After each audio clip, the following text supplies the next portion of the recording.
herself completely wide open and is a lightning rod for all of the history of blues, for all of the technique of blues, the story and the passion of it. And we appreciate her having devoted her entire life to that art form. Please welcome Rory Block.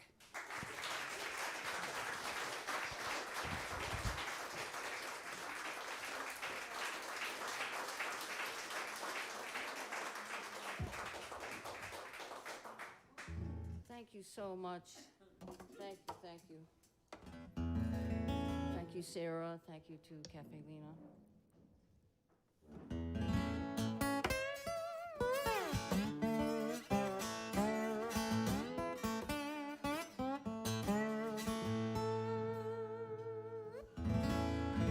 That's my little sound check. That's how I always do it. So tonight I'm going to do a bunch of blues, things in a row, not always like my old set, but things have changed in their way over time. We've done 126 home concert broadcasts live, and that's kind of brought a whole bunch of other elements into the set. So here we go tonight.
Nobody seemed to know me.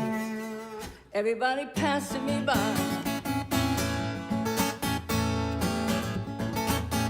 Well, sun going down, boys. Dark dawn catching me here.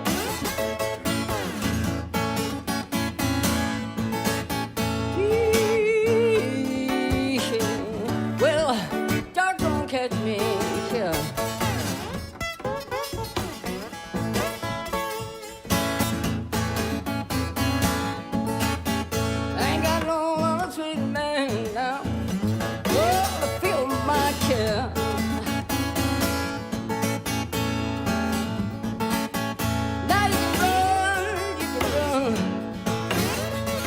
Friend Paul Willie Brown,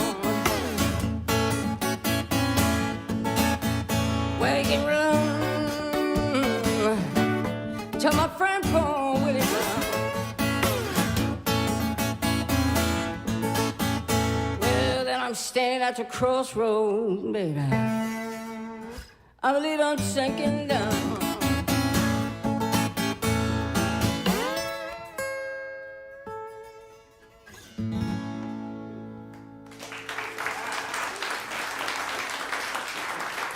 Thank you. Thank you so much. I appreciate it.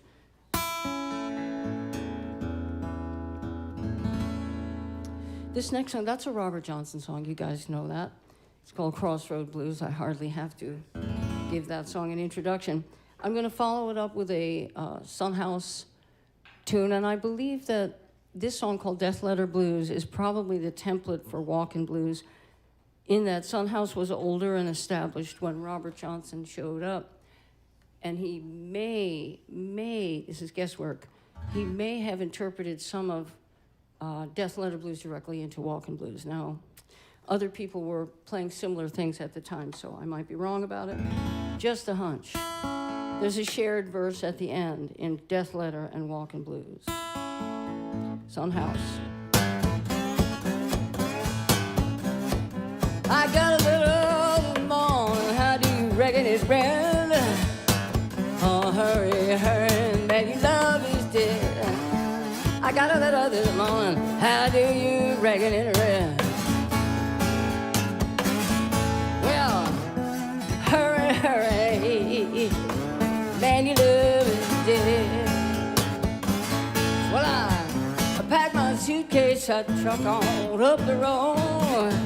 When I got there, he was laying on cool and warm. I packed my suitcase and I truck on off the road. Well, when I got there, he was laying on cool and warm. Said I walked up close, I looked down in his face. He's a good old man, got to lay down till Judgment Day. I walked up close and I looked down in his face. Well, he's a good old man, got to lay down till Judgment Day. Looked like 10,000 people standing on the burying ground.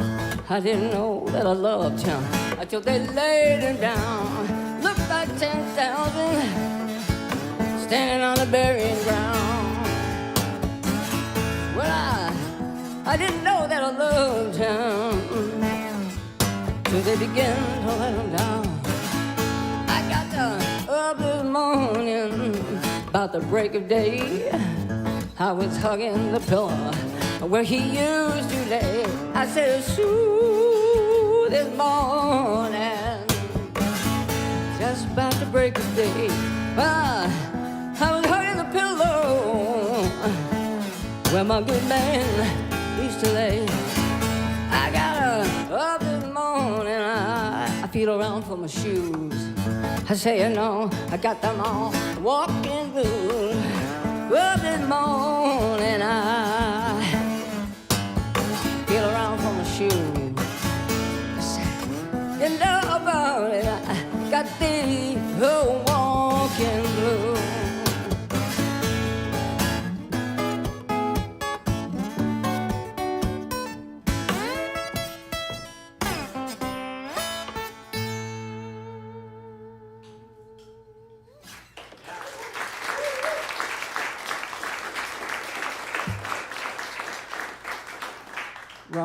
Son House, Death Letter Blues. Here's another by Son House. You guys have always heard me explaining that I met Son House when I was 15, or maybe I was 14 even. And he had such a huge impact on me, just his looks alone. Clearly, he had the spirit of blues all around him.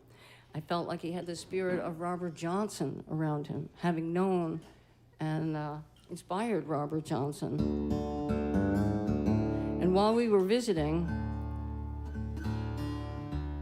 he said that he taught Robert Johnson how to play guitar.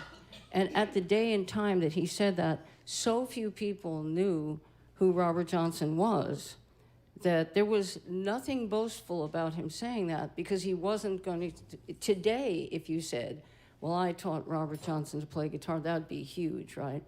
But if you said it in 1964, when only a handful of people were listening to Robert Johnson, you were just telling them the truth. You were just telling the truth.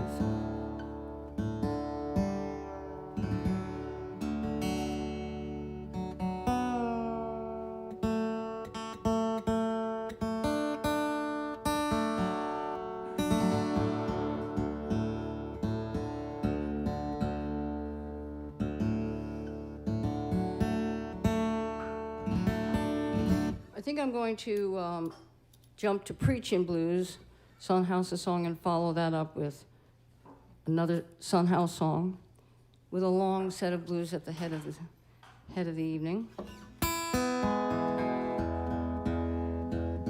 Son House was a traveling preacher in his day, and he would mix blues and gospel together. He would play a song and preach in the middle of it while he was playing. And I don't know how much is documented of him doing that, but he referred to himself as a traveling preacher, and yet he was known for his blues.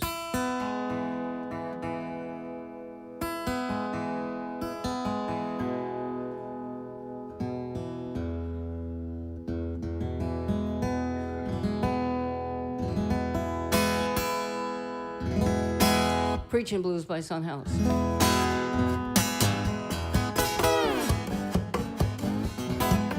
Lord, I said I'm gonna get me religion. Don't you know I'm gonna join Baptist Church?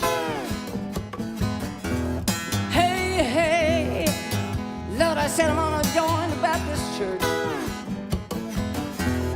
Gonna act like a preacher, show all how to work. Lord, I said I'm gonna preach these blues. Don't you know I want everybody to shout?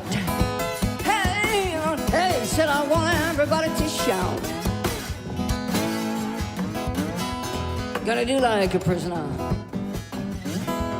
Gonna hold my tongue on now.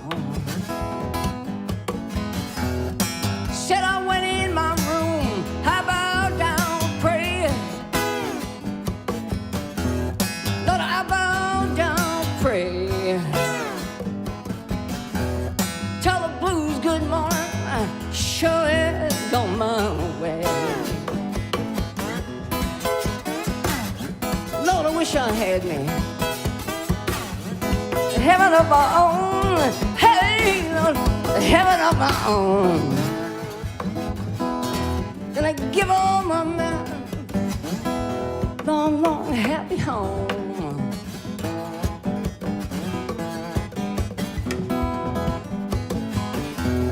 Said I love my baby just like I love myself. Not just like I love myself. If you can't have me, won't have nobody else.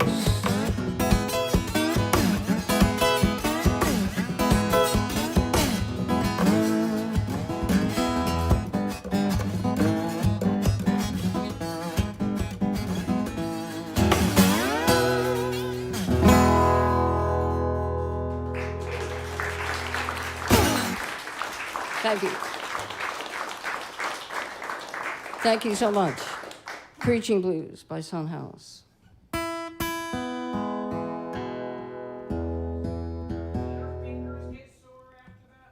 Yes, they do. You noticed me checking. Sometimes I've bruised myself here. Now I have like a cyst. The doctor saw it and said it was a protection against the pounding. It's actually like just a little sac that's there with some fluid. Not that you need all that information, but that I land on it and it just bounces me off instead of the time that I look down and I'm like, oh no, I've bruised myself. So, and there have been times, particularly I remember in Europe one time, I think I was in France, and I was playing and I felt something kind of weird and wet or something on my hand. I'm like, what's going on? And of course, that wasn't the only time that happened, but it was a string had gone between my fingernail and the flesh. And of course, I was playing a Charlie Patton song, so I didn't notice. Because Charlie Patton songs are so strident, that's what that means.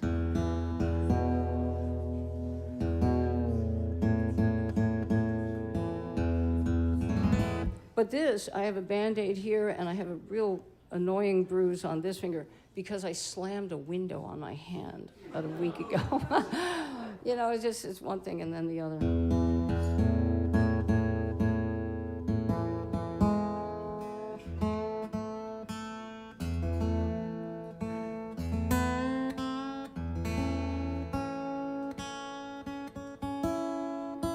At the end of just a couple years ago now, I literally can't remember how to compute what year that was.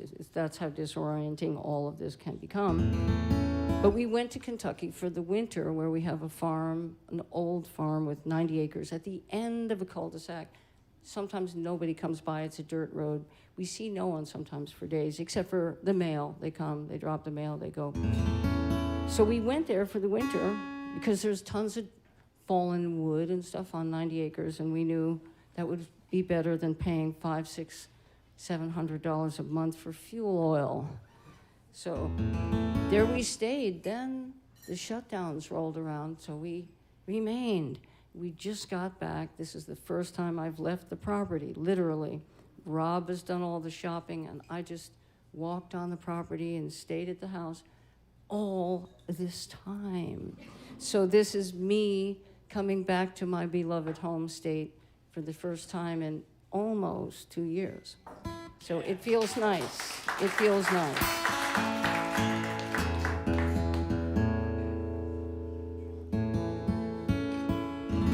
This song is a template for how to play slide.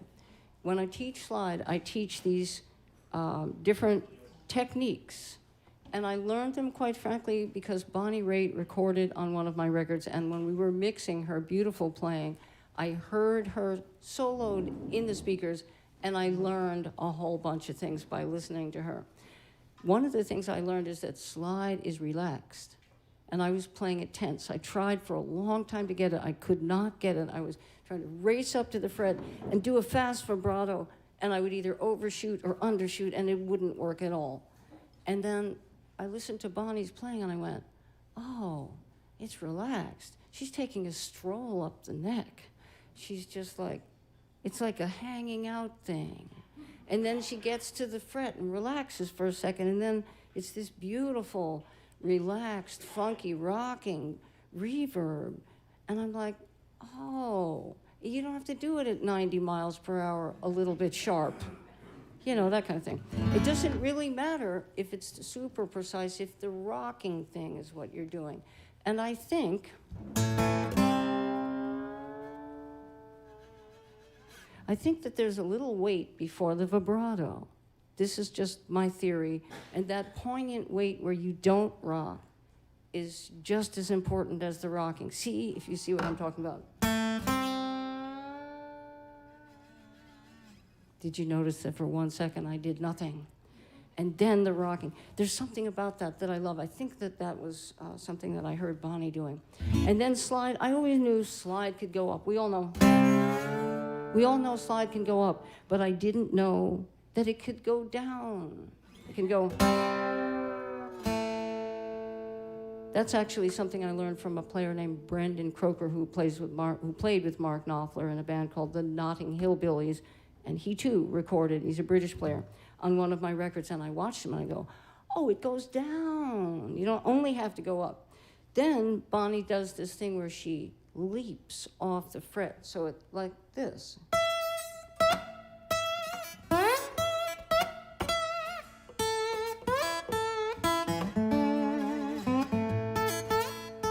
You can leap with a slide. How much fun is that? And then you can fret. Now, this is my own thing. You can fret with a slide. You don't have to remain on the strings. You can take an airplane to the next fret. You can use it as you would your hands without the slide, but it has its special sound, like this.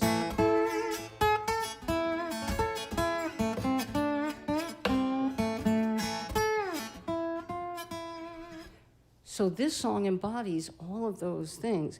And then I shouldn't forget to say these two things. You can use it for percussion.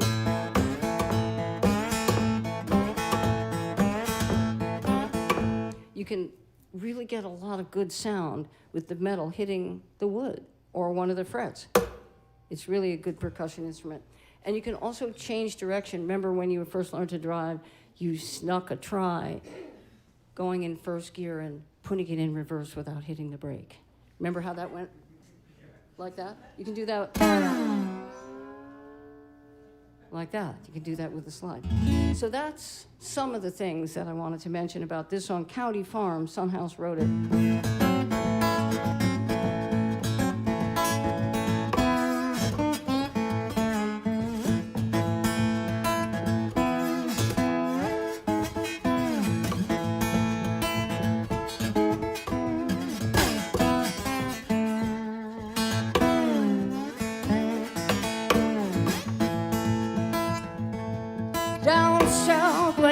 Anything that's wrong. Down south when you do anything that's wrong. Down south when you do anything that's wrong. Sure put you down on a county farm. Put you down on a man called Captain Jack. Put you down on a man called Captain Jack. Put you down on a man called Captain Jack. Sure write his name up and down your back. Put you down in a ditch with a great long spade. Put you down in a ditch with a great long spade. Put you down in a ditch with a great long spade. Wish you God had never been made. On a Sunday the boys be looking sad. On a Sunday the boys be looking sad. On a Sunday the boys be looking sad. Just wondering about how much time they had.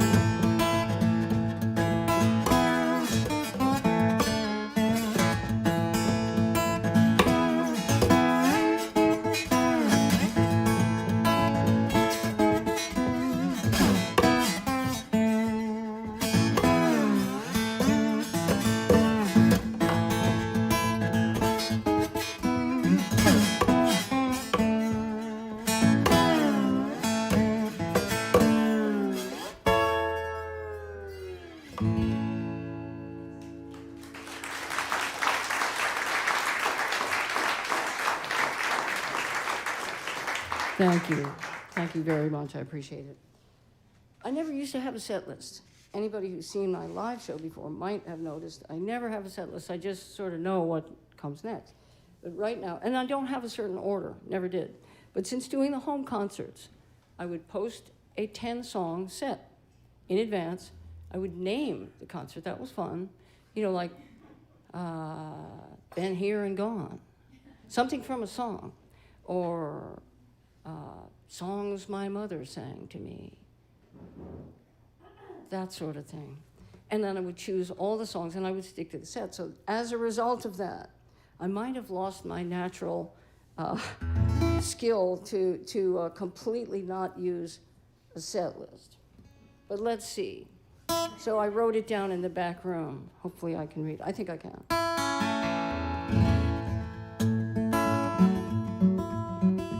Mississippi John Hurt was rediscovered in the 1960s, probably 1964. I had just started listening full-time to blues on old rediscovered LPs. These were records that people would go into the South and knock on doors.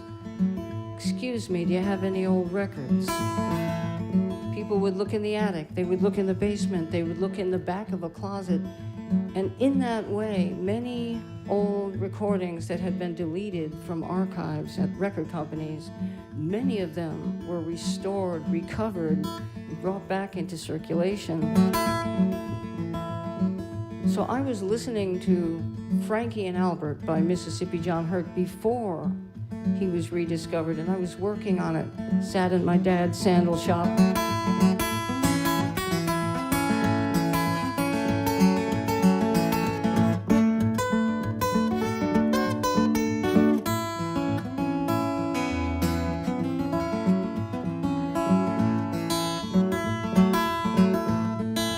Then one day, my friend Stephen Grossman called me up and he said, Mississippi John Hurt's been rediscovered. Let's go see him play. So we jumped on a subway and we went out to Long Island to a university, beautiful theater. And we walked into the back room because Stephen knew everybody. This was just a small crowd of people, 10, 12 people maximum, doing the rediscovering, doing the looking for the blues masters, starting their own record companies so that the rediscovered records could be released. Because nobody in the big mainstream music business was interested at all. But they created the market by finding the records, finding the players, and releasing them on their own labels. So there sat the beautiful Mississippi John Hurt. And I got to watch him play Frankie and Albert right from the side of the stage. I said, Frankie was a good girl, everybody knows. But she paid $100 for Albert's suit and clothes. He was her man, but he was doing her wrong. I said, if Frankie went down to the corner saloon, she didn't go to be gone long. But she peeked through the keyhole in the doors by Albert and Alice's songs. He was her man, but he was doing her wrong. said that Frankie called you Albert. No, but Albert said, I don't care.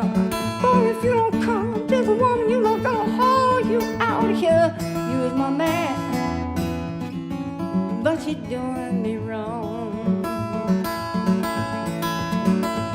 I said that Frankie shot old Albert. No, she shot him 3 or 4 times. Said, go back, get the smoke on my gun. You see old Albert dying. He was my man. Oh, but he done me wrong. Oh.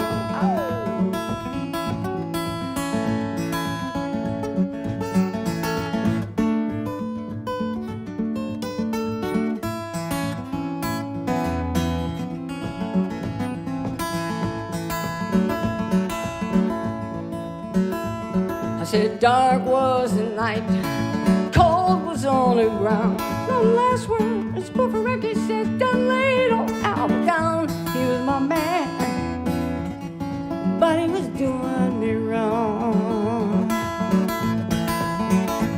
I said, the judge and Frankie walk out on the stand. They walk out side by side.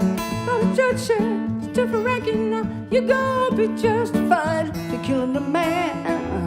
I know he done you wrong. Oh, poor Frankie.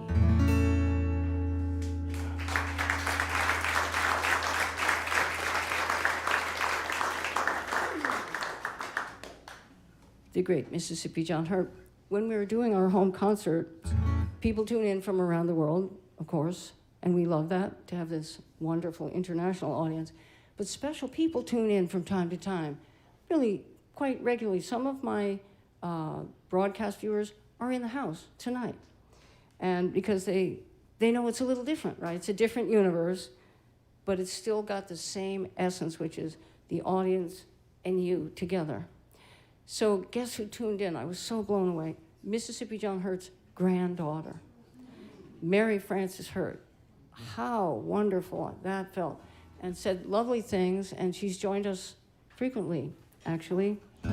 So you never know how you would find Mary Frances Hurt watching your show, unless it was a broadcast.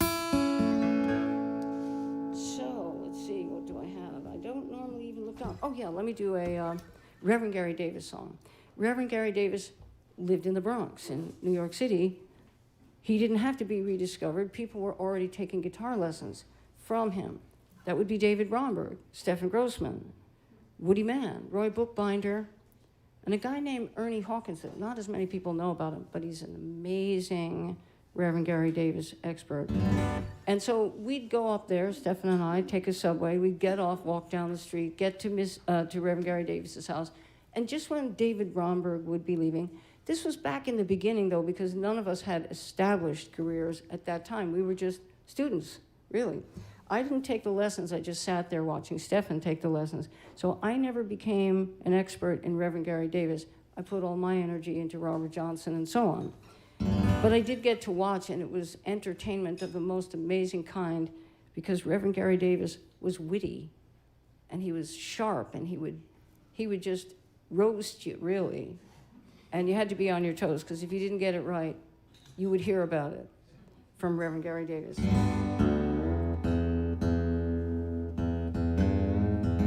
And by the way, he didn't stop and show you, you put the second finger of your left hand on the 3rd fret of the D string, and then you slide to the... He didn't explain anything, he just played. And you sat there and you tried to keep up, and you watched his hands, and that was the way that apprenticeship was done.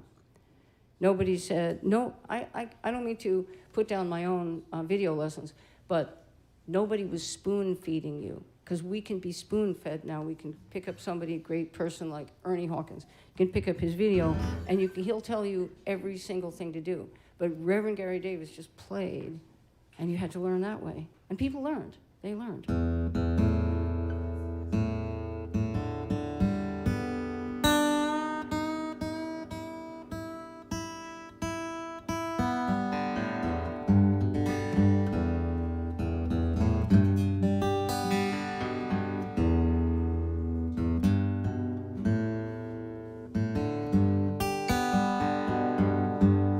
I think I learned something about singing gospel by watching Reverend Gary Davis. one of his techniques was you start out really mellow and you build and you build, and then all of a sudden you break out. That's very gospel. A soul singer who exemplified that style for me was Chaka Khan. She would kind of whisper in the beginning, and it would be really deep and sultry and soft, and then she would break out. It would be like gospel singing.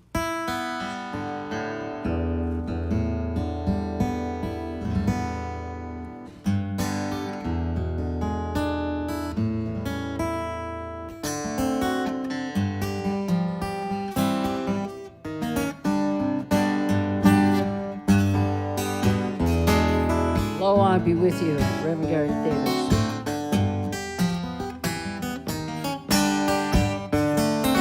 Lo, I'll be with you. Lo, I'll be with you. Lo, I'll be with you always. I'll be with you in your time of trouble. Help you in all your struggle. Ooh, I'll be with you always. Now, St. Peter, you gonna teach all the nations whatsoever I have commanded you. Lord, I'll be with you always.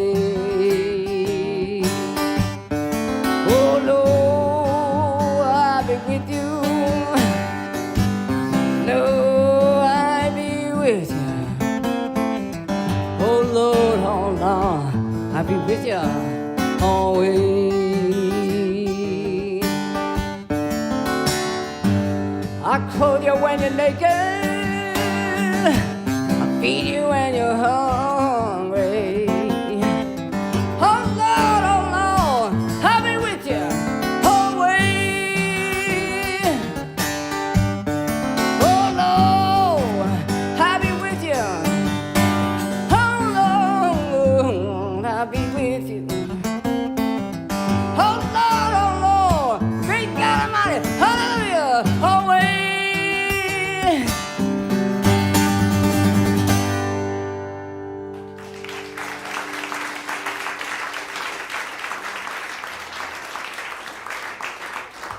Thank you so much. I appreciate it.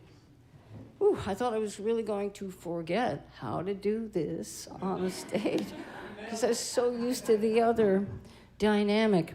Yeah, it's a lovely feeling to be live in a room with people. This is my third show in front of an audience since we got here. New Jersey, Old Saybrook, Connecticut, and now here. And just a few more, and then we're going to go back in the fall, and we're going to we're going to keep the broadcast going. By the way, we're still broadcasting from our house in New York.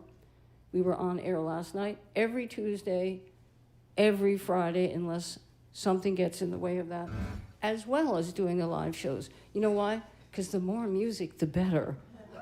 You know what I mean? Music, music, music. And our show starts at 7:30, sharp. I'm sitting there in my chair. Rob says, don't get up, don't walk around, you go off screen. So that's different too. So I'm like, I'm ready. And he goes, you are live on the World Wide Web. That's how he puts it. People say he's the Ed McMahon of the show.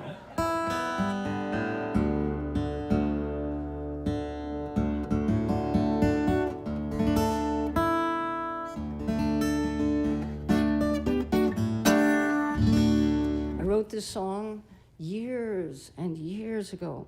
It was for a wonderful person who happened to be grappling with an alcohol problem. Everybody knows about it, not necessarily personally, but you might know somebody who has the problem. And we know that it can change people's lives radically. So I had written this very dear person an end of relationship letter, had it set aside in a drawer, and I had the music, and I thought, I wonder if that letter might make a song, because I needed words. So I remember this very, very clearly. The middle of the night, I pull out this letter from the drawer, and I'm sitting on the side of the bed where I've written quite a few songs in the middle of the night, and I start moving the words around a little bit, crossing this out, making it fit the rhythm of the music, and I had this little song. Then the entire record that this song ended up on was already recorded in Woodstock. It was done. But then I thought, well, should I put this song on? Nah, I won't put it on. It's too personal. It's too weird. Nobody will get it. Nobody will understand it. And a friend of mine heard it. She said, you really, really need to put that song on your record. So kind of at the last minute, I added it on. That was back in the day where if you wanted to do 11 songs or 14, you could. You could just go ahead and put an extra song on. So I added this on. Then next thing you know, it gets released as a single in the Netherlands. And this incredible promotion guy who had just worked on Nick of Time, that tells you the year this came out, whatever year that was. He took a liking to this song and he just ran the pavement with it, got it on the radio, became a gold record. Here's the little tune that I didn't almost put on the record. It's called Love and Whiskey. Well, if you live in dusty twilight, baby, that's okay, 'cause there are women at the bar to greet you every day. And you can take them back to life with you and visit Jamie's room, but they can never take the pain away, brighten all the gloom. And if your hands are clenched in sorrow, may it help you ease your pain, though the windows have a view of city rain, city rain. Well, if you walk in constant sorrow and you cry for me, if you're hit with painful memories,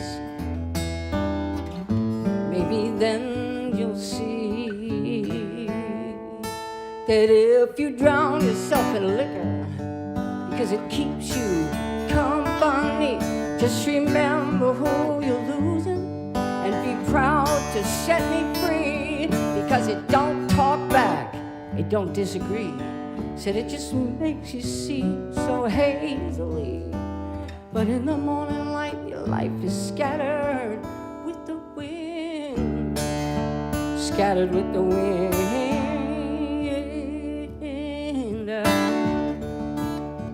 Well, you know, they tell you on the telephone to let him go. They tell you he's a sinking ship and he's trying to pull you down, don't you know? But every time you call me up, say you want me back, you know, you break my heart. Said you want me to come back home and try again, you want me to make a brand new start. Well, if wisdom says to let him go home, then you know it's hell, because you just don't know until you've tried to love a man who's loving whiskey, loving whiskey.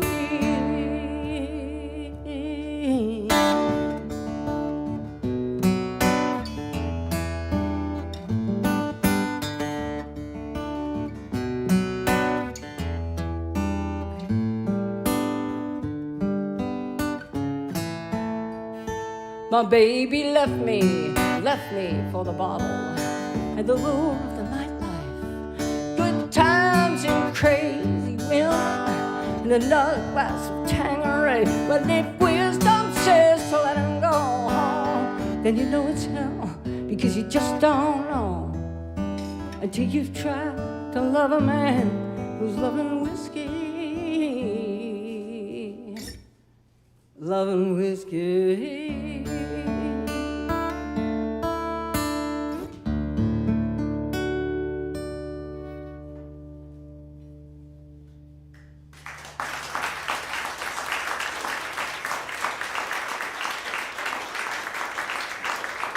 Thank you so much. I appreciate it. Appreciate it. Yep.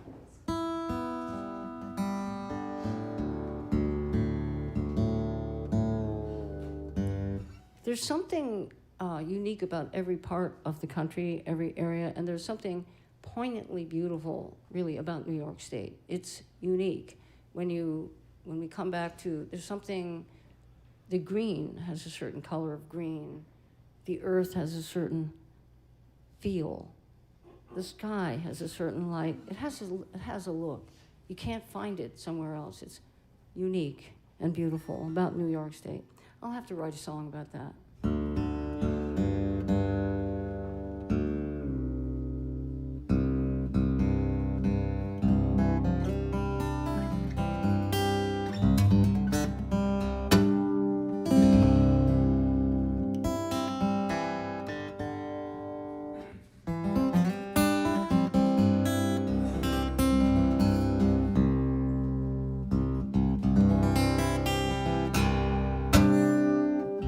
This is another song I wrote, and I wrote this one while on tour in Europe. We happened to have been in the Netherlands, and that year, 1997, I had a band, because I had recorded a record called Tornado, and that had band on it. So we followed up with a band, and in Europe, we had a drummer named Neil Wilkinson, a British drummer, fantastic. Great with people's songs, like he locked in as a songwriter drummer. So we're all on the stage doing sound check, and live drums takes a long time on stage. So I'm sitting in my chair with nothing to do, and I start going.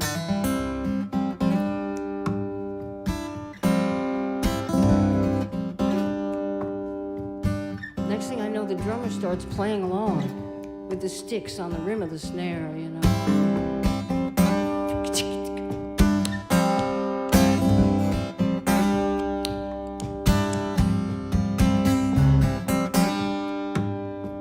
So great. We had a fretless bass player on that tour. He started playing swooping chords and sliding notes. He sounded like Jaco Pastorius. It sounded so good that I raced back to the hotel room, and I used a vivid dream I'd had right after getting my first sleep after arriving. And I put those words into this song, and we recorded it right there in the Netherlands because the band sounded so good. I call the song Silver Wings. Two houses were born in a very different time, and I saw one from above as I circled in a cloud. I was flying in a cloud, and I had white porches, small windows. It had a wild front yard. It had a wild front yard. I was flying. I didn't want to fall down. I was flying, trying not to fall down too far, but my faith can pull me on silver wings. Silver, yeah. I heard a voice, and it was Wendy saying, she said, a soul wants to be born. She said, you will be its mother, yeah. You know you are its chosen one. I was nursing a baby. It was my own little child, oh baby now. Daddy looked at me so wild. He had laughter in his eyes. I was crying. I didn't want to fall down. I was crying, trying not to fall down too far. But my faith can pull me on silver wings.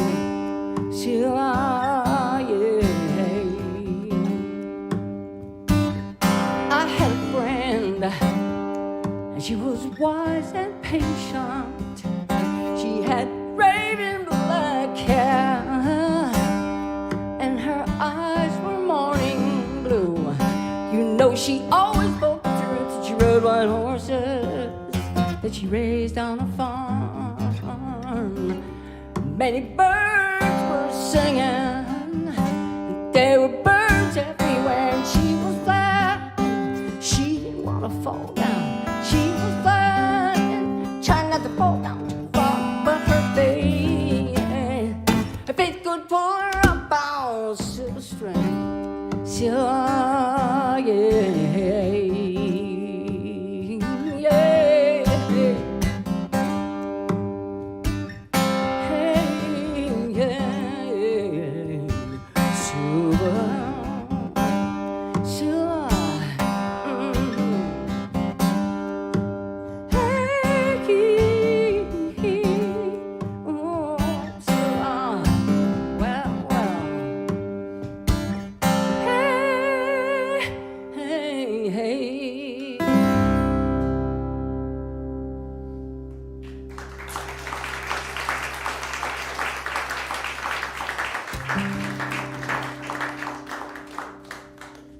Silver Wings, thank you.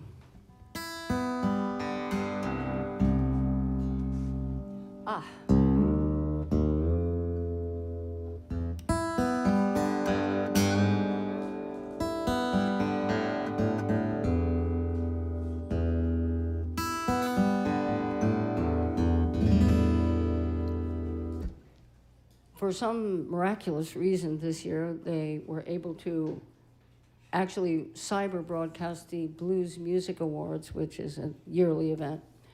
And by a miracle, I won Traditional Blues Female Artist of the 2021. So, yay, I felt so happy.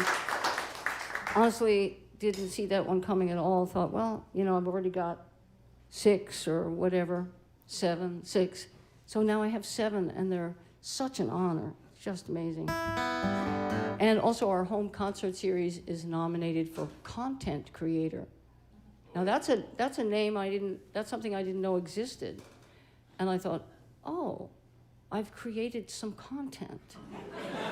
That's really cool. I didn't realize that I was creating content. So somebody must have decided, that's the Independent Blues Awards, and this year I've had 8 nominations in different categories in different awards. The Living Blues Awards, I don't know if they announced those results yet. I think I had 3 nominations in the Living Blues Awards, usually for like Guitar Artist of the Year and your record. This is the latest record. It's called Prove It On Me. It's been nominated several times. It is tributes to various different early blues women, including Ma Rainey, Memphis Minnie, and so on. Just wanted some are well known, like those 2 names, and some are completely unknown to the general public, such as Arizona Drains. You know, these great names. So I put all those songs onto Prove It On Me. And the Content Creator nomination is still Independent Blues Awards. You can go to their website. You can still vote. You don't have to join. And I think I have 3 category nominations there. But all your favorite artists are there. I never tell anyone who to vote for. It's just nice to go there. And if you participate by voting, you see some artists that you really want to vote for, you really are supporting the music and the artist just by doing that.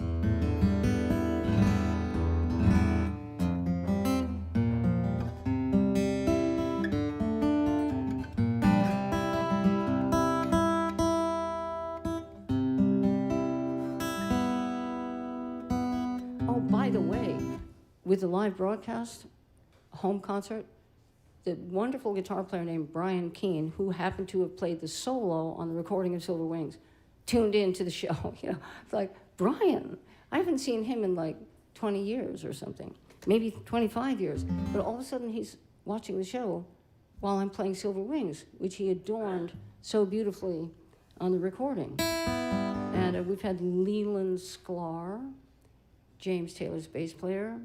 He was at the show the other night in Connecticut. I mean, we're really a family. Musicians are a family. And we were doing a show one night early on.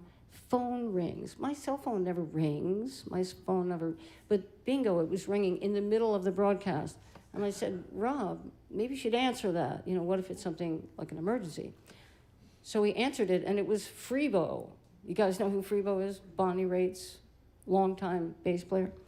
It was Freebo. It's like, oh, Freebo, we're just on the air live right now. How are you doing? You know, all these great things happen like that. And he and Alice Howe, his partner in song, partner in crime, partner in song, she sings unbelievably beautifully. You got to check their broadcast. If they're still doing it, I hope they are.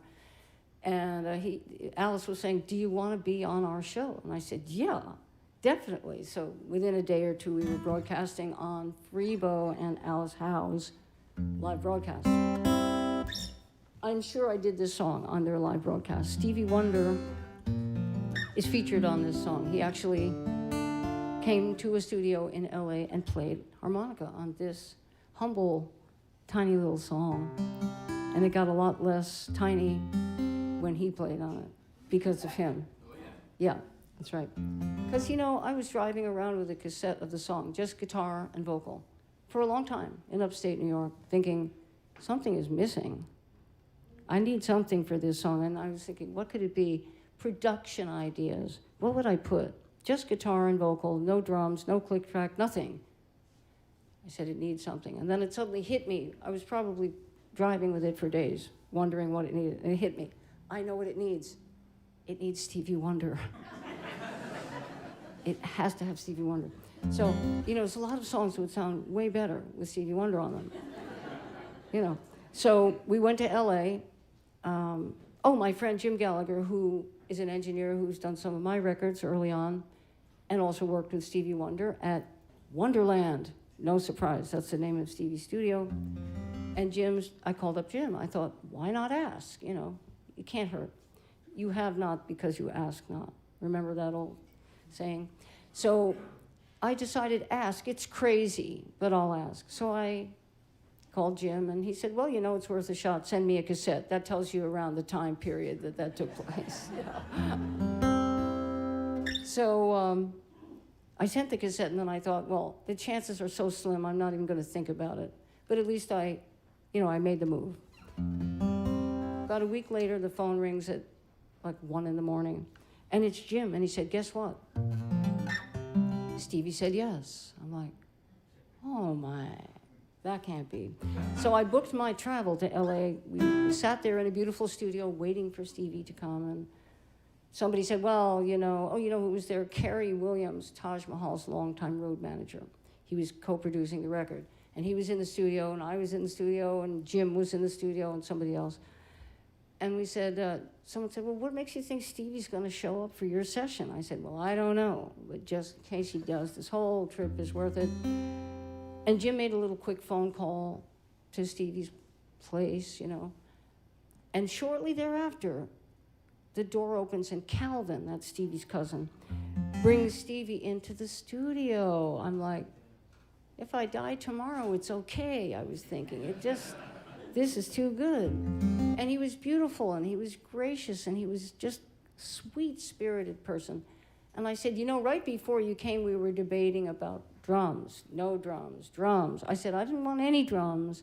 I want to leave it wide open for you. And he said, whatever you want. He said, you're the artist. And I thought, man, that's good. I never thought of that. That is good.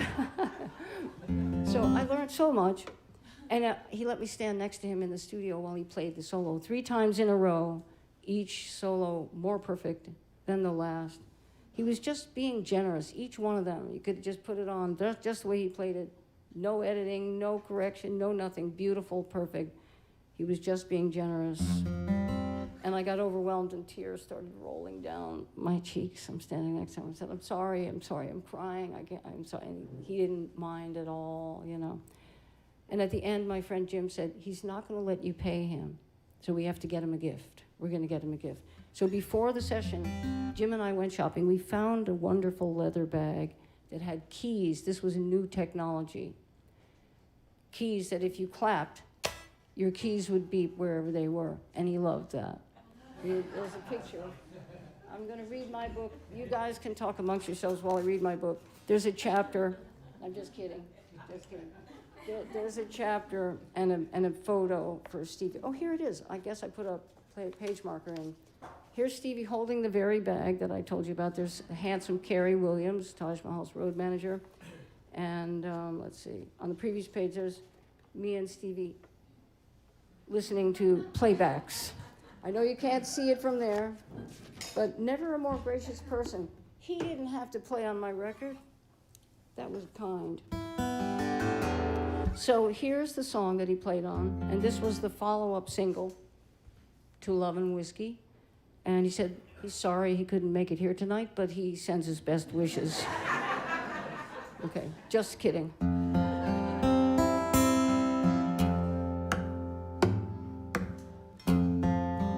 Gypsy ran away to an island in the sunhouse, my love, sweet love,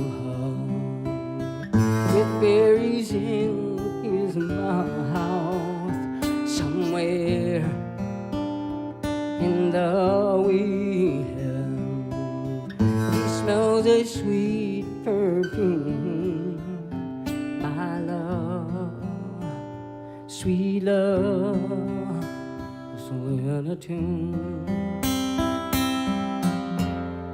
Do-do-do-do-do, hey baby, do-do-do-do-do.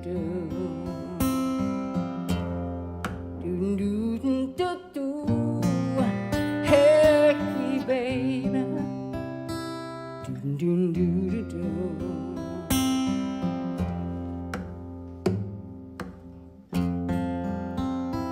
Gypsy boy, said you own my heart, you hold it.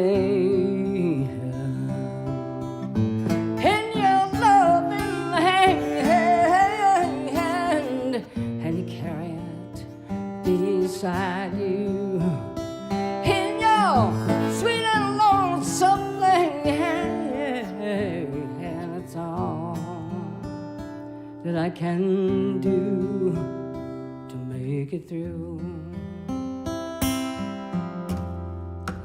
Do do do do, hey baby, do do do do do do.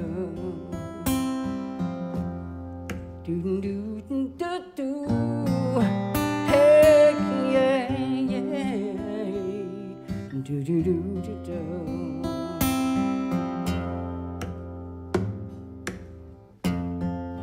Notes upon the strings, so lovely, while he sings his song, his song.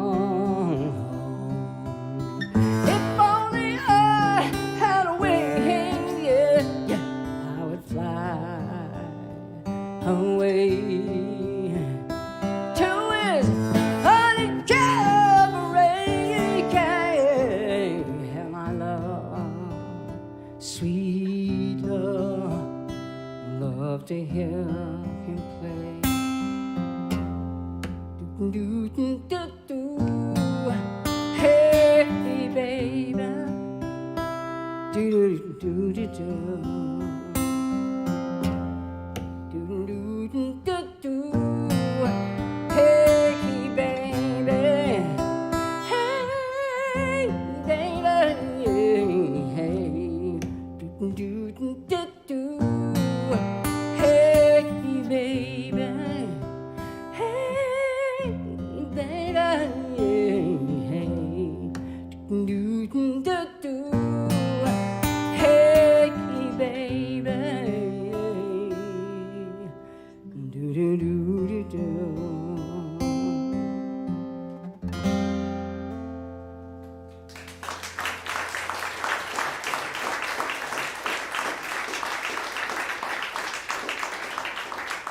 Thank you very much. I appreciate it.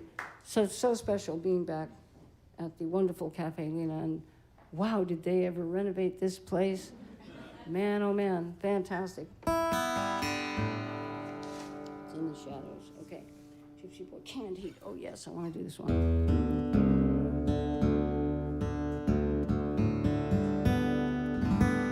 this takes me back again to the day and time of the folks rediscovering records, rediscovering players, and starting labels. It was Ed Denson on the West Coast who started Tacoma Records. He was from Tacoma, Washington, so that was a natural. And Nick Pearls lived in Greenwich Village, and he started Yazoo Records and Blue Goose Records, which I recorded for when I was first starting out.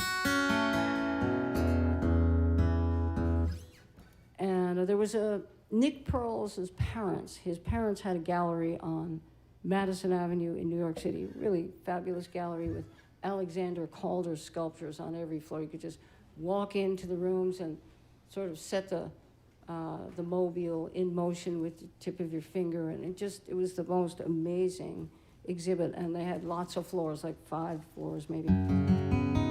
Down in the basement sat a friend of Nick's, Al Wilson, and I went down and we started talking about what tuning some of the songs. We were all listening to the old records as they were rediscovered, and Al and I started talking and playing and conversing about the music. And he loved this song by Tommy Johnson. It's called Canned Heat. Well, you know the rest of the story. He founded a band based on the name of this song, Canned Heat.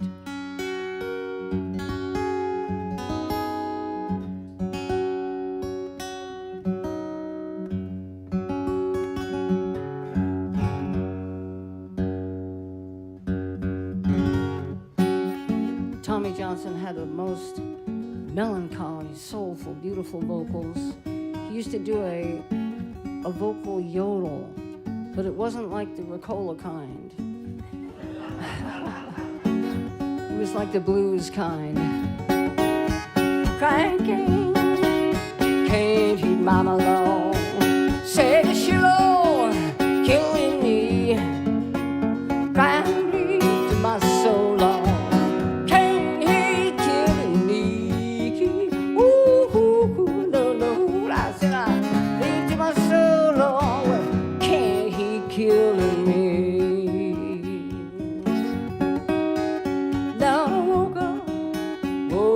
This morning I'm crying, can't heat round my brain.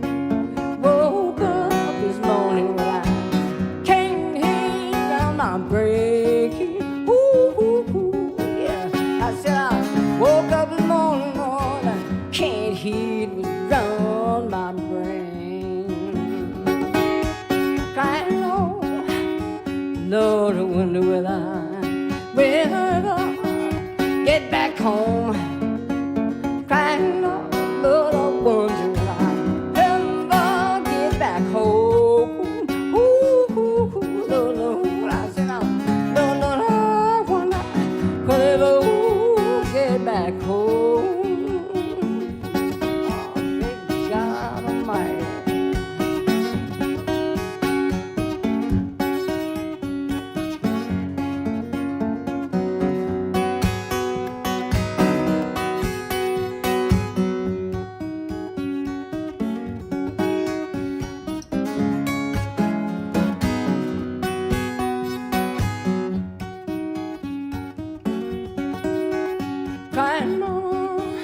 Mama say, can't heat all round my brain.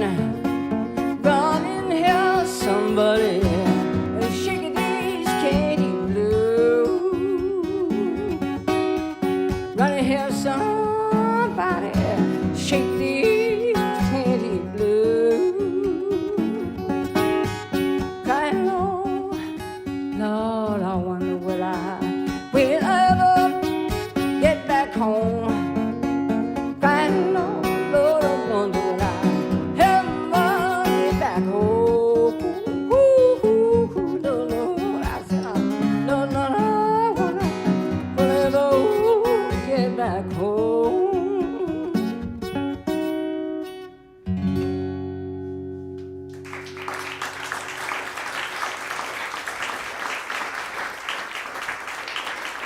Tommy Johnson. Thank you. Thank you so much.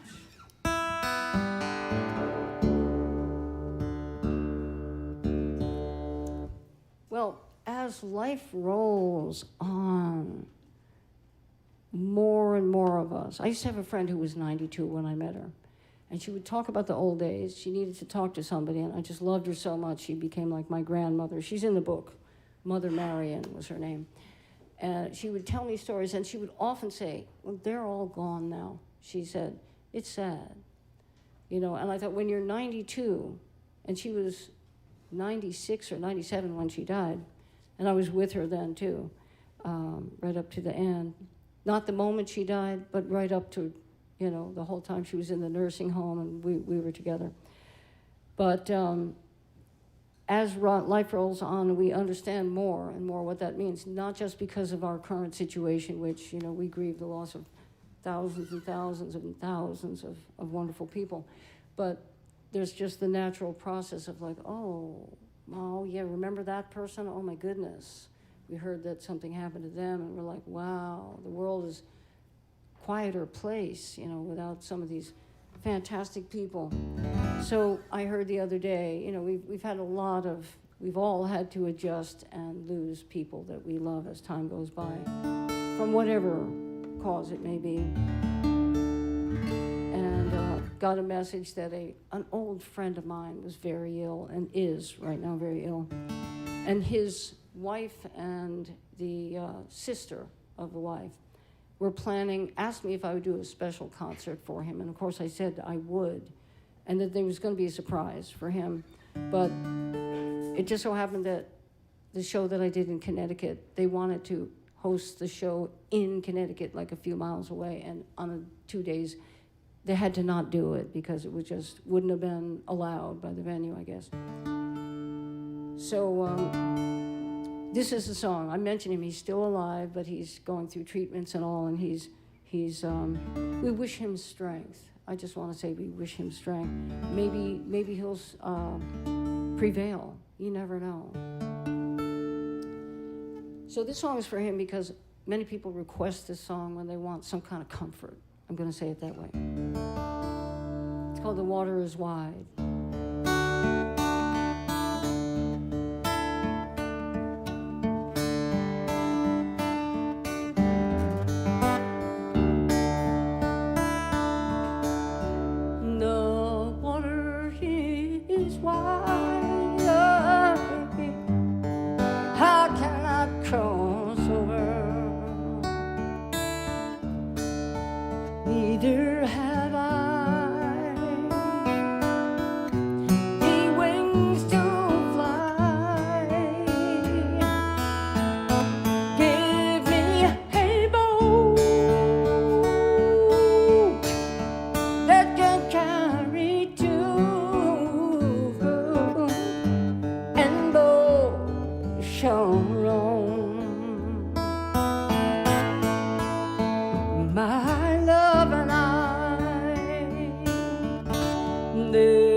Thank you. My mother sang that to me when I was growing up. She was an accomplished and fabulous folk singer.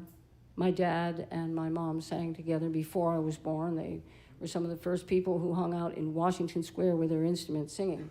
And that became a huge scene there for a long time. And then as John Sebastian wrote as a forward to my High Heel Blues record, he wrote in the liner notes that the scene that was in Washington Square moved to my dad's sandal shop on West 4th Street. Two doors away is where the young Bob Dylan lived. Up the half a block away, John Lennon lived. I mean, it was a wonderful place to grow up. And while Reverend Gary Davis was in town and Mississippi John Hurt was going to come into, play at the Café Wah or whatever, and it was just a hopping, amazing place. Pete Seeger's wife's parents owned a brownstone on McDougal, and it turns out after I wrote this book, because I had heard that my mother had auditioned for the Weavers and had been accepted. This is all before I was born. And we had always been told that, but we didn't think a thing of it. We thought everybody's auditioning for the Weavers. We didn't know. We didn't know. And so someone said, why don't you call Pete and ask him? So I thought, what do you mean? Just call Pete up? What if he doesn't know who the heck I am and doesn't want to talk to me? But Toshi answered the phone and she said, Rory, let me get Pete. So Pete came to the phone. This is at the time of his 90th birthday. And I'd seen that on PBS. So I was able to talk to him about that. But he came on and his voice was so beautiful. We all know the unique sound of Pete Seeger's voice. It had harmonics. Literally had harmonics. It was like chords. Every word he spoke had kind of a chord resonance. It was so musical. He said, Rory Block, this is what he said when he came on the phone. He said, your father used to live in my house. I mean, because of writing this book, I'm not an author. I guess I'm an author now, but I'm not an expert writer or anything. I didn't think I had any qualifications, but yet I endeavored to write it down and had a great time doing it. And that's where the memory of my mother auditioning for the Weavers came from, leading to the call to Pete Seeger, leading to Pete Seeger saying, your father used to live in my house, leading to some amazing stories of Greenwich Village before I was born. He said that they all lived in Ota's house, Toshi Ota, her parents, and they rented the upstairs floors. And Pete said that the top floor was rented by the cartoonist from the New Yorker magazine, William Steig. Some people are old enough to know about he was their cartoonist forever. And then Pete said, now this is the sort of thing I never would have known had I not written the book. He said, your mother had an affair with Bill Steig. Come on, how would I know that? I'm like, whoa, was my dad around? Maybe not. Maybe they weren't an item yet. I don't know, I wasn't there. And I thought things were really hopping in the 40s in Greenwich Village, And so he told me that they ate dinner the whole family ate dinner in the lower floor, like the basement, every night. But then on weekends, they had music parties, and Woody Guthrie and Josh White and Theodore Bikel, how cool is that? And great players, luminaries would come to their place and make music on the weekends, which is why my dad used to say, and my mother and father would go out. I was only very, very small, like 2, 3 years old, but I always knew that they had gone singing. And I remember my mother saying, last night we sang with Theodore Bikel, because we all knew about Theodore Bikel because he was on the radio, And I thought, and Woody Guthrie, he was mentioned. And so I thought, well, that wasn't so strange to me at all. I thought everybody's parents sang with Woody Guthrie on the weekend. It just was what people did. So one day I came to my dad's sandal shop, and there was the young Bob Dylan. He wasn't famous yet, but he looked the look of an artist. And I looked at him and I thought, what a beautiful, artistic-looking young person. He was older than me, but I looked up to him immediately, and they would sit and visit from time to time. He just was 2 doors away. And my dad said to me, you see that young man, he's just signed with a label, but first and foremost, he's a poet. And he intends to stay true to his art and put his art first above all other things, above business, above everything. And that really inspired me. I thought that was a really powerful message, that it was a good thing to put your art first before anything else.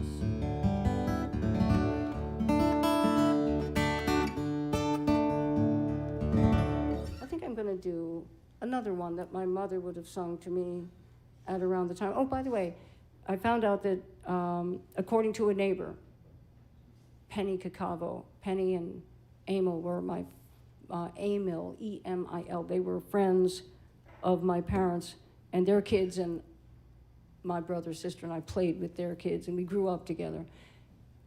Penny Cacavo was the next door neighbor of the Otas on McDougal Street. And she said, yes, it's true, your mother did audition for the Weavers, and she was accepted, but she didn't tour because she was pregnant with your older sister, and she didn't think she should go on tour.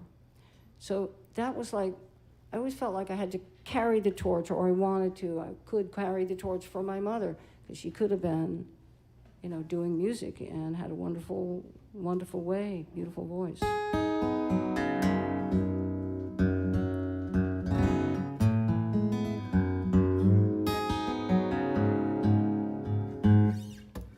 Believe it or not, there's a regular capo. Shub Capos, by the way, supplies the capos. Thank you to Shub. Anytime I want a capo, Shub Capos got the capos. And I want to thank Martin for supplying the guitars. This is my signature model, one of 4.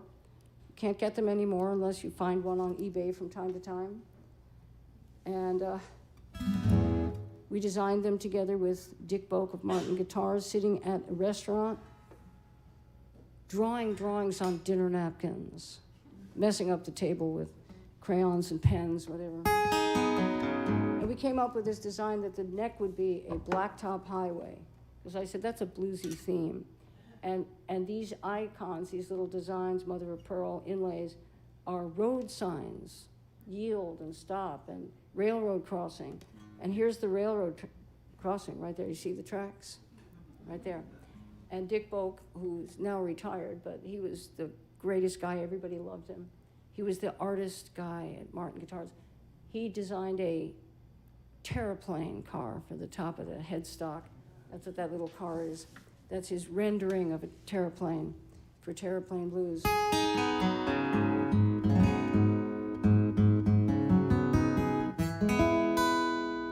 Well, here's a song my mom sang, The Golden Vanity.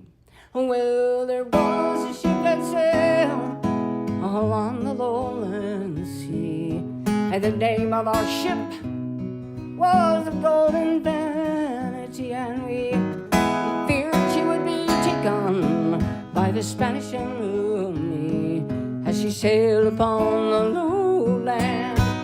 Lowland, low, I said she sailed upon the lowland sea.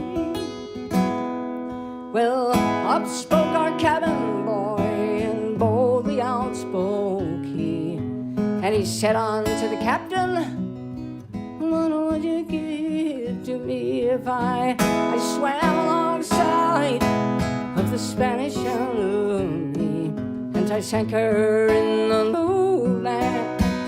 Lowland, low, I sank her in the lowland sea. He said, I would give you silver, and I would give you gold, and my own fair daughter, your bonny bride shall be, if you swim alongside of the Spanish enemy, and you sink her in the lowland. Lowland, low, said you sink her in the lowland sea. So the boy, he made ready, and overboard jumped he, and he swam alongside of the Spanish enemy. With his brace and auger in her side, he bored holes 3, and he sank her in the lowland. Lowland, low, I said he sank her in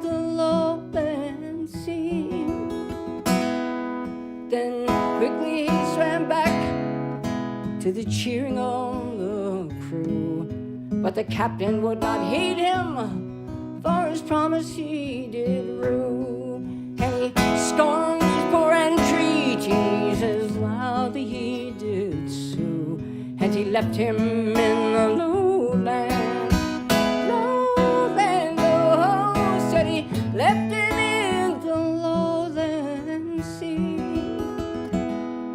Then quickly he swam back to the port side, and up into his messmates full bitterly he cried, "Fine messmates, pull me up, for I'm drifting with the tide, and I'm sinking in the lowland, lowland, low," said I'm sinking in the lowland sea. So his messmates pulled him up, but on the deck he died.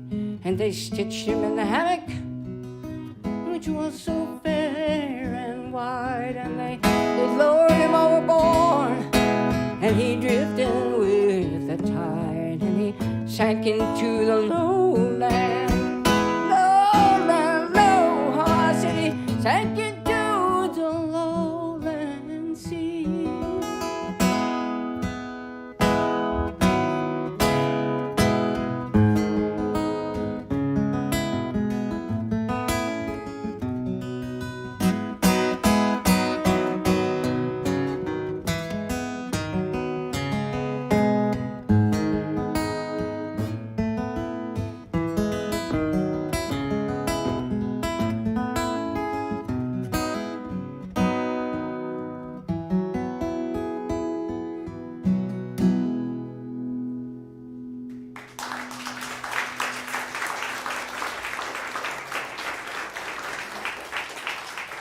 The Golden Vanity. Now my inner clock tells me that I'm rolling on to, I don't know where you are, Rob. Okay. Just give me a sense of time, because now that I do the home broadcast, I've lost all those old instincts and have to get them back. I would always stop right in the right place. Can I keep going? I have more on my set list. Where are we in the set? 6 more minutes. 6 minutes, okay. Do I have any 6-minute songs? Yeah.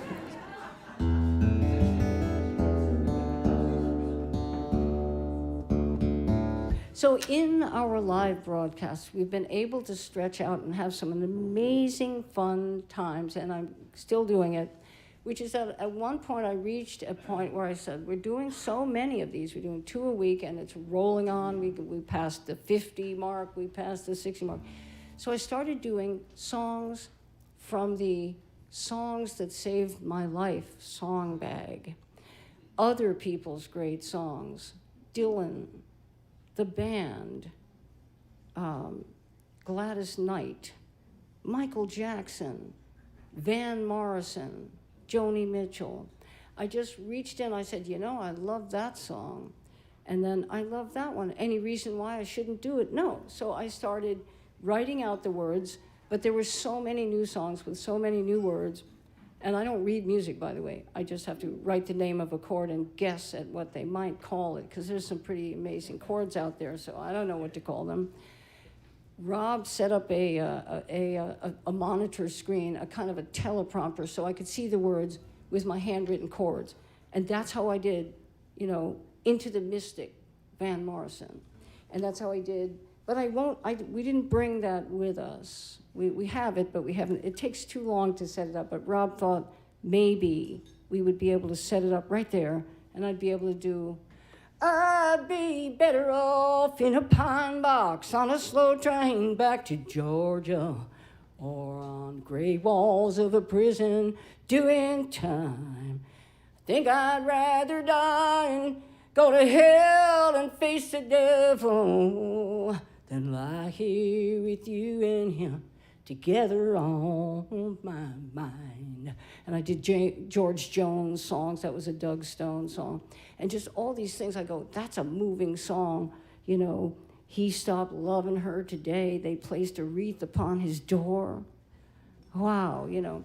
And so I decided to just do all of them. And I wish I could do some of those for you, but I can't retain like 50 or 60 new songs. But I did Back in the High Life by Stevie Winwood, Fields of Grey, Bruce Hornsby, every night. If you want to tune in, see him next Tuesday. I'm going to always put some of my favorite pop songs. Or, Excuse me, yeah. that's my favorite. Oh, Girl from the North Country, okay. Yeah, thank you. Thank you, good sir. Thank you, my good sir. That was Ed McMahon citing, yeah. All right, I'm gonna do that one. I believe I can take a look down from time to time. I wonder, should I just balance it on my knees, Rob? And there's a page 2. Okay, this will be home concert style. Our home concerts are reality shows. Sometimes I make a mistake and sometimes I don't, because I'm trying new material. Let's see. Yes, Ed, what? Oh, okay. All right. Just kick. What? Once before. Wait, we've got to get it a little closer than that. I don't know. I can't see it over there. No, it's got to be like over here. Now this is getting to be like the home concerts. This is great. All right. Where's the dogs? Yes, and the dogs and the cats. The dogs. I know the voice of Richard Block. I heard you. Yeah. Okay. Yes. Okay. But do I have to look that far to the left to see it? Leg over. All right. Put my what? Leg over, say. Over here? No. That's it? Yeah, I guess so. But it should be there, but that's all right. We won't complain. We should tape it right on there. Oh, this is one of the glorious Bob Dylan songs. I've done, so many. I did actually contact his manager, Bob Dylan's manager, and ask permission. I also asked Dion permission to sing Abraham, Martin, and John, and he said I would be honored. Dion, what a nice guy. I don't know if you guys have heard, I played on one of his recent records. We did a duet, and we did a video. You can see it on YouTube. Look up Dion and Rory Block. Told You Once in August is the name of the song. And on the same record, the Dion's recent release, which was also nominated for Blues Album of the Year, is Bruce Springsteen, Paul Simon, Van Morrison, huge names, and I have no idea why he included me, but I appreciate it immensely. And on the front of the record are the names of all the artists, Jeff Beck and Joe Bonamassa, and again, Bruce Springsteen, etc. And my name, I think, is the second one or from the top, and I thought, wow, alphabetical order really worked out this time. It really,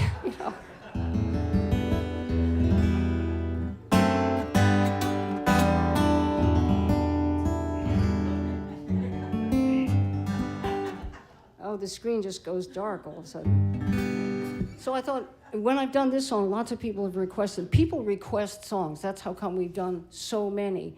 From Boulder to Birmingham was requested. Every time I turn around, someone's requesting another song. And I try to learn them. But now I've reached a point where my brain is at max. My brain is full. The disc is full. And it can't be cleaned or anything like that. So I just say to people, I'll just pick from the songs I've already done. You can go to my website and you can look at the home concert posters, which Rob and I create together. And you can look at all the songs there. And if you should want to hear one of those, by all means, I can make that work. So I said to people about this song, wouldn't you love to have somebody write a love song like this about you? It's just such a tender love song. It's about a woman that he loved when he was much younger, let's say, before he left home even, who knows. And he says, if you go when the snowflakes fall, when the rivers freeze and summer ends, please see for me she has a coat so warm to keep her from the howling winds. Wouldn't you like to have somebody think about you years later and hope, geez, I hope they're warm enough? That's so tender. And then he said, please see for me that her hair is hanging long and that it rolls and flows all down her back.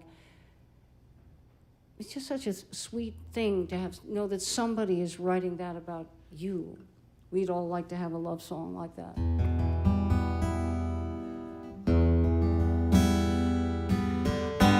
If you're traveling in the North Country Farm, where the wind is heavy on the borderline, remember me to the one who lives there. She once was a true love of mine.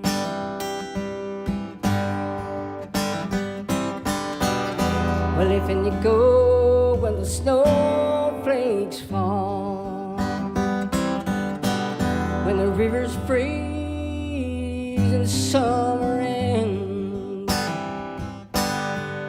please see for me, she has a coat so warm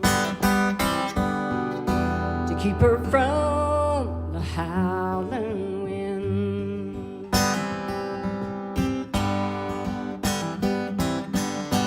Please see for me that her hair's hanging long, that it rolls and flows all down her back.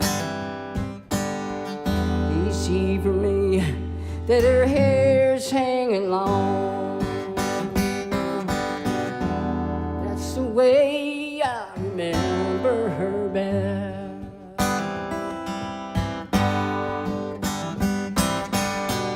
I wonder if she remembers me at all.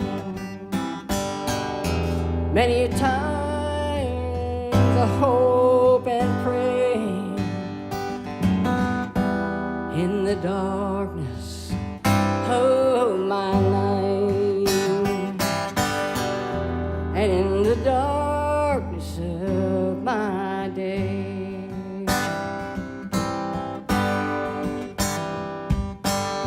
So if you're traveling in the North Country Farm,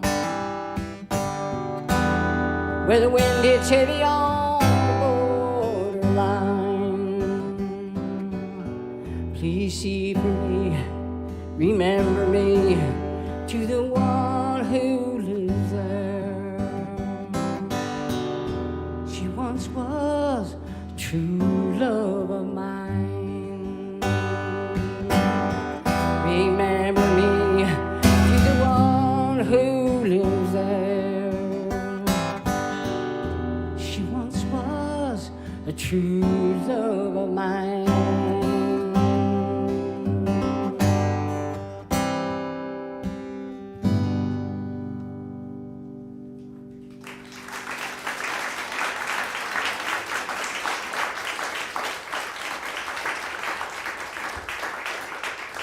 Thank you, thank you, thank you. So, what a pleasure to be back at Caffè Lena. What a pleasure to see my home state, my beautiful home state. And so glad that you all are here tonight and that we're able to come out and begin congregating again. How beautiful. I think I'm going to close the show. This will be my, think of this as the encore. This will be my encore. By the way, I wanted to mention that The Water is Wide, when I played it, Cindy Castdollar and I have a little band sometimes. She's so busy, and we're all so far apart now that we haven't been able to do shows for a while. But we did a show in Albany together at the Egg or the Palace Theater. That's what it was. And it was the Egg, okay. And we were opening for Richard Thompson on tour, one of the most glorious acoustic and electric, but his acoustic playing just absolutely blows my mind. And he sat in with us while we played that one. I couldn't believe it. It sounded so beautiful.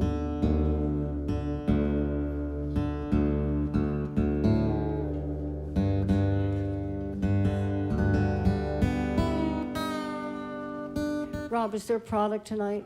Yes. Okay, as you know, I won't be signing it, but it's out there, and hopefully you'll pass it on the way out. The book, I think, is the book, or are we sold out? Sold out. Drat. We can't keep the book in stock, that's one thing, but you can get it on Amazon. And you can also get an electronic version of it.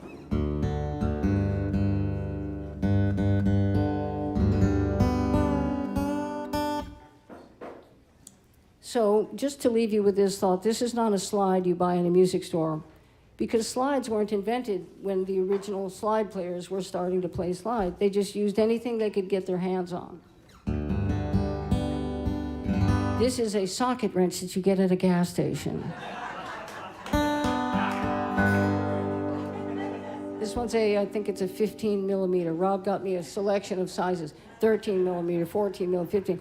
Depending on whether it's hot, you know, then your finger gets a little swollen and you move to the 15 mil and then.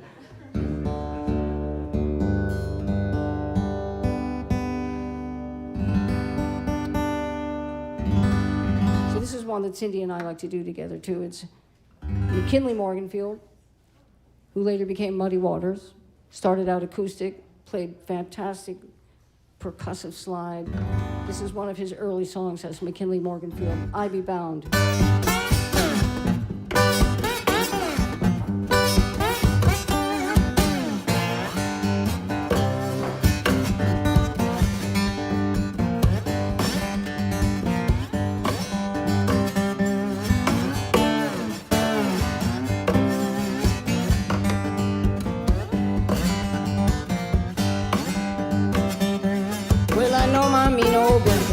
He don't know I'm here.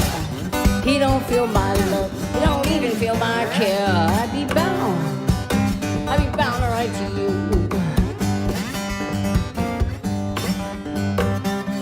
I can read your letter, babe. Don't care what do you do. Well, I know my mean old baby. He gon' jump and shout. That old train be late now. I come walking out. Almost gone. I can read your letter, baby. Don't care what in the world you do. Well, I'm leaving town this morning. Don't you wanna go? Take God to tell you, ain't coming here no more. I'd be bound right to you. I can read your letter, babe. Don't care what in the world you do.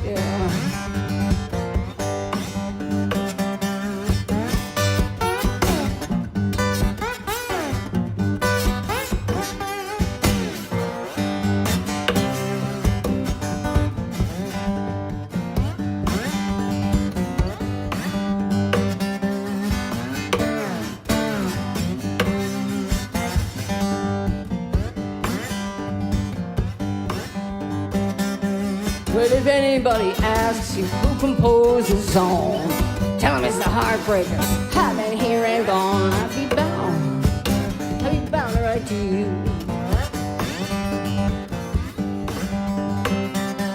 I can read your letter, babe. Don't care what in the world you do.